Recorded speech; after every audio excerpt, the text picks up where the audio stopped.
Wild tales ये 2014 की Argentine black comedy thriller film है। Written and directed by Damian Szifron. पूरी movie 6 different story को साथ लाकर बनाई गई है। सभी कहानियां एक दूसरे से अलग है, लेकिन सेंट्रल थीम इन सभी स्टोरीज को आपस में बांधे रखती है। सभी स्टोरीज वायलेंट है, ह्यूमन नेचर के अगली साइड को ये मूवी सामने रखती है। आइए पहले हम इन सभी कहानियों को समझते हैं और फिर इसके थीम को डिटेल में समझने की कोशिश करते हैं। पहली कहानी में एक मॉडल और म्यूजिक क्रिटिक प्लेन में जा रहे हैं, जहाँ बातों ही बातों में किसी गैब्रियल पास्तेरनाक नाम के व्यक्ति की बात निकलती है, जो कि मॉडल का एक्स बॉयफ्रेंड होता है। म्यूजिक क्रिटिक भी कहता है कि मैं उसे जानता हूँ, जिसके काम को मैंने रिजेक्ट किया था। और एक महिला जो कि टीचर है, वो भी गैब्रियल को जानती है और कहती है मैंने उसे फेल कर दिया था। फ्लाइट का हर एक व्यक्ति किसी न किसी तरह से गैब्रियल से जुड़ा हुआ है। विमान कर्मचारी बताती है गैब्रियल कैबिन चीफ है। गैब्रियल प्लेन को क्रैश कर देता है। दूसरी कहानी में हाईवे के किनारे रेस्टोरेंट में एक व्यक्ति आता है। वह वेट्रेस ने उसका ऑर्डर लेने के बाद उसे याद आता है। अपनी कुक को बताती है कैसे उस आदमी की वजह से उसके पिता की मौत हुई। उसकी वजह से माँ और मुझे गांव छोड़ना पड़ा। मैं इस व्यक्ति का कब से इंतजार कर रही थी। मैं उससे कुछ कहूंगी। कुक कहती है सिर्फ कहूंगी? तुम्हें उसको मार देना चाहिए। तुम उसके खाने में रैट पॉइजन दे दो। कुक उसके खाने में रैट पॉइजन डाल देती है, लेकिन ऐन वक्त पे उसका बेटा वहां आता है। रैट पॉइजन के एक्सपायर डेट के कारण वो व्यक्ति नहीं मरता, तो कुक उस पर चाकू से हमला कर देती है। पुलिस वहां आ जाती है। तीसरी कहानी में हाईवे पर तेज रफ्तार से डिएगो जा रहा है। सामने जा रही पुरानी सी गाड़ी को वो ओवरटेक करने को देखता है, लेकिन सामने वाला जल्दी साइड न देने के कारण वो गुस्सा होता है और गाड़ी गलौज उसे करता है। कुछ ही दूर सामने जाने के बाद डिएगो की गाड़ी फ्लैट हो जाती है। गाड़ी को ठीक करने से पहले ही मारियो वहां आ जाता है। अपनी इंसल्ट का बदला लेने लगता है। शुरुआत में डिएगो उसे माफी मांगता है और उससे उलझना नहीं चाहता और वो पुलिस को फोन करता है, लेकिन स्टोरी ट्विस्ट एंड टर्न के साथ खूनी संघर्ष में बदल जाती है।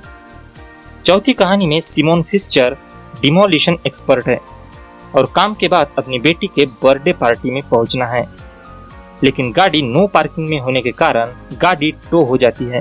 टोइंग ऑफिस जाकर वो सफाई देता है कि जहां गाड़ी पार्क थी वहां कोई कर्ब येलो पॉइंटेड नहीं था, लेकिन कोई उसकी बात नहीं मानता। ऑफिस में वो काफी हंगामा खड़ा कर देता है, जिस कारण उसकी नौकरी भी जा चुकी है।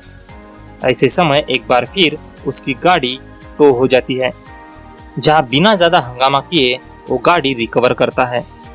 इसी तरह तीसरी बार उसकी गाड़ी एक बार फिर टो होती है, लेकिन इस बार सिमोन का प्लान कुछ और ही है। सिमोन ने इस बार अपनी ही गाड़ी में डायनामाइट रख दिया है, जिस कारण टोइंग ऑफिस में बड़ा धमाका होता है।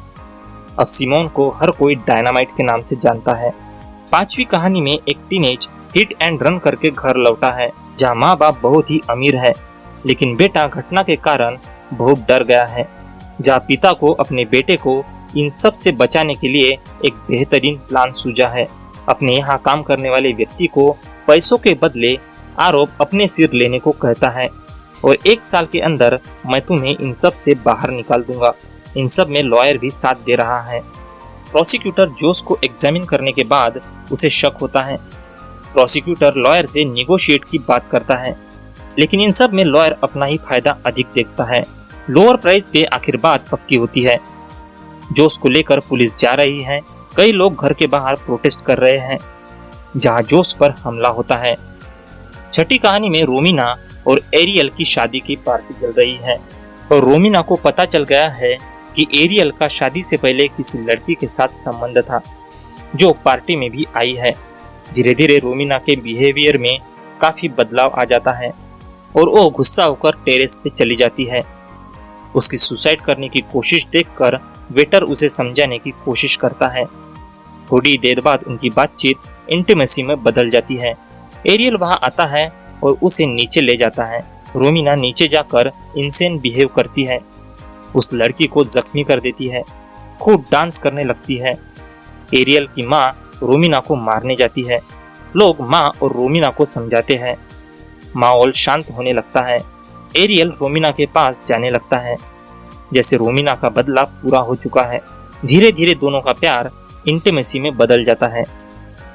लगभग हर स्टोरी पर हम गौर करें तो सभी की सेंट्रल थीम हम रिवेंज और इन particular situation extreme human behaviour को देखते हैं।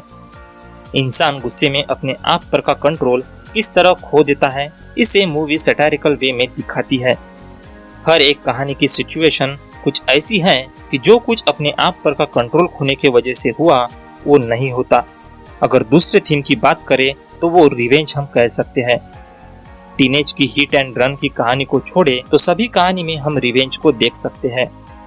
हर कोई अपने साथ घटे वाकये का इंस्टेंट सॉल्यूशन चाहता है जो कि वायलेंट और डेडली है। तो कुछ कहानियों को देखें तो गवर्नमेंट पर भी सवाल उठा रहे हैं। सिमोन की कहानी को हम देखते हैं कि सिस्टम में फ्लॉज होने के कारण लगभग वो टेररिस्ट हो जाता है। वही पुलिस के लेट लतीफे के कारण डिएगो को अपनी जान गंवानी पड़ी। लेकिन सिस्टम तो बनता ही लोगों से है। जहाँ लोग मॉरिसियो जैसे अमीर हो या गरीब, फिर भी इंसाफ नहीं मिलता। और फिर लॉयर जैसी दिमाग हो, फिर तो क्या ही कहना। फिर तो पीड़ित भी न्याय खुद ही लेना पसंद करता है। मूवी के टेक्निकल एस्पेक्ट की बात करें तो डायरेक्शन की बात सबसे पहले आती है। जहाँ हर एक कहानी एक दूसरे से अलग है और लिमिटेड टाइम में प्रेजेंट करनी है।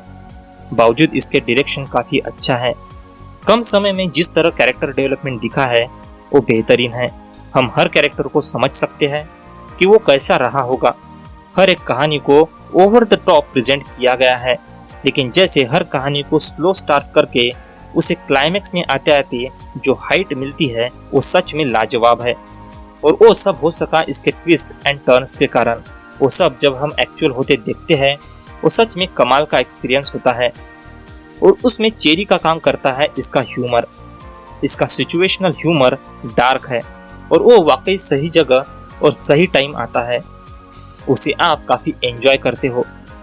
बात करें मूवी के म्यूजिक की तो मुझे इसका म्यूजिक काफ़ी पसंद आया। खास करके स्टार्ट क्रेडिट का जो म्यूजिक है वो आउटस्टैंडिंग है।